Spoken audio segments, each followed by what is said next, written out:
Welcome to the Deep Dive, your shortcut to getting informed on the really crucial insights and maybe some surprising facts.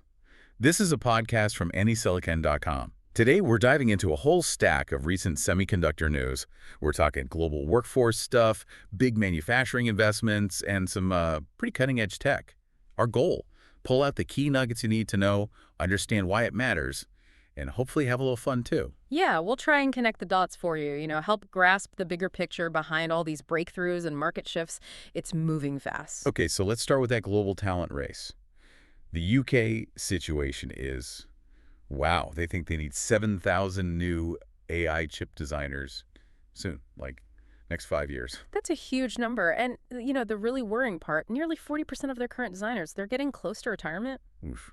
So it's not just finding new people, it's replacing experienced ones too. Exactly. And that's why you're hearing this call for government investment in training, especially in areas like optoelectronics. It's seen as a big growth area. Right, where light meets electronics. High-speed stuff, but without the skilled people. The opportunities just won't happen. Simple as that, really. For advanced AI hardware, you need the designers. It's a real wake-up call. Yeah. And it's not just the UK, is it? India's making big moves too. They just approved their first silicon carbide fab, SAP. That's right. Sexy wafers, really important for high-power applications. Think electric vehicles, defense, that sort of thing. And they're building an advanced packaging facility too. Yep. It's all part of tackling that huge import reliance. Yeah, they import something like 90% of their chips currently. So this fab, maybe 60,000 wafers a year. It's not going to fix everything overnight, but it's a massive strategic step, building that local ecosystem. Yeah, absolutely. Speaking of strategic steps, Samsung, they're putting $170 million into Japan for an R&D center. In Yokohama, yeah. Focusing specifically on advanced chip packaging, scheduled to open, I think, March 2027? And packaging is becoming, well, almost as important as the chip itself these days. Oh, definitely. Especially for complex AI chips where you're putting different bits together. This move by Samsung, it's about building partnerships, sure, but it's also, let's be honest, about competing directly with TSMC in that high-end packaging space. Interesting. So competitive strategy there. And what about investment confidence? SoftBank putting $2 billion into Intel. Yeah, that was on August 19th. They picked up nearly 2% of Intel.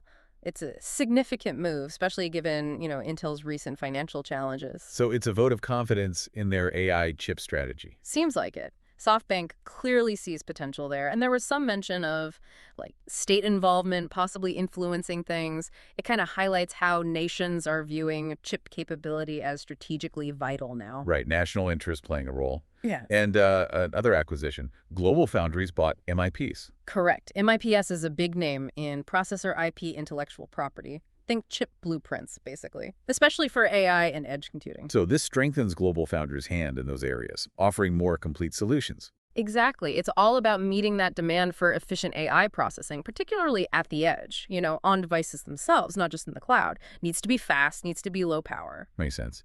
Meanwhile, TSMC is heading the other way on older tech. They're phasing out 6-inch wafers. By 2027, yeah. That includes their gallium nitride power electronics made on those smaller wafers. Why the shift? It's just economics. Partly economics, partly strategy. 6-inch is just less efficient for the really advanced stuff. TSMC wants to focus resources on larger wafers, higher value processes, keeping your edge, next-gen power, HPC.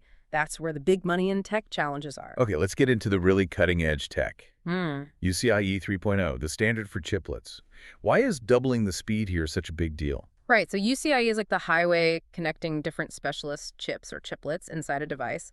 Version 3.0 doubles the speed limit up to 48 or even 64 gigatransfers per second for 2D chiplets. That sounds very fast. It is. Think of AI calculations. You need different parts, maybe a core processor, a memory chiplet, a signal processor, or DSP chiplet talking to each other constantly, moving huge amounts of data. Faster, more reliable connections mean more powerful, more efficient AI overall. Lower error rates, too, which is key. Okay, got it. So better internal communication. And what about C-Frame 60 from Chips and Media? That's about compression. Yeah, frame compression, it tackles a bottleneck, DRAM bandwidth. Basically, how fast your device's memory can move data. Which is crucial for high-res video and stuff. Precisely. C-frame 60 lets devices, especially high-end ones doing things like 4K video at 60 frames per second, compress that data either perfectly or with slight loss so it doesn't swamp the memory system. It means better performance, lower power use, especially for demanding multimedia on edge devices. Okay, so a lot of moving parts here. Workforce, huge investments, packaging, interconnects, compression. What does this all boil down to for you listening?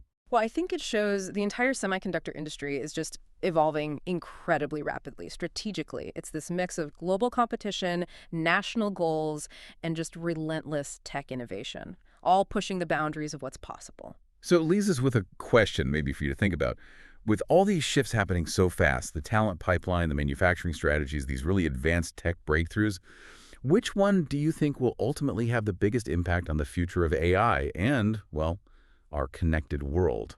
Thanks for diving deep with us today into the world of semiconductors. This has been a deep dive from AnySilicon.com. Until next time, keep exploring.